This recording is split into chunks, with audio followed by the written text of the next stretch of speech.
दीप लक्ष्मी ने अपनी गीत प्रस्तुत की। इस गीत से काफी दर्शकों में एक उत्साह का माहौल बना रहा।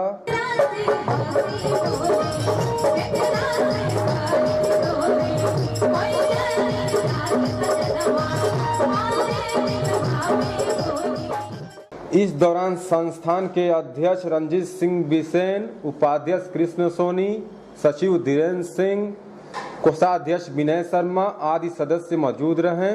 सुनते हैं भोजपुरी जगत के अभिनेता रितेश पाड़े का क्या कहना है। आने वाली फिल्मों के बारे में थोड़ा बताइए। दीप लक्ष्मी जी, आप ये बताएं, आप देवरिया देवभूमि महोत्सव में आपने एक गाना गाया था, ताना मारे सखी सहेलिया। काफी श्रद्धालुओं को बीच में एक उमंग का नजरिया देखने को मिल रहा था। आप दर्शकों के बीच में क्या कहना चाहेंगी?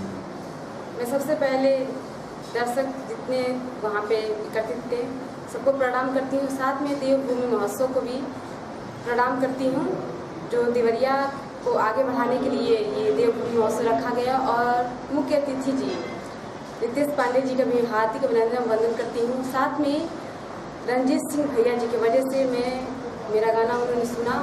दीप लक्ष्मी जी, आप ये बताएं, आपने अभी हाल ही में एक प्रोग्राम में इलाहाबाद में शीतला महोत्सव में मनोज तिवारी के साथ में एक गाना गाया था। आप मनोज तिवारी जी को क्या प्रेरणा देना चाहेंगी? मैं सबसे पहले मैं उन्हें अपना गुरु ही मानती हूँ। उनको भी मेरा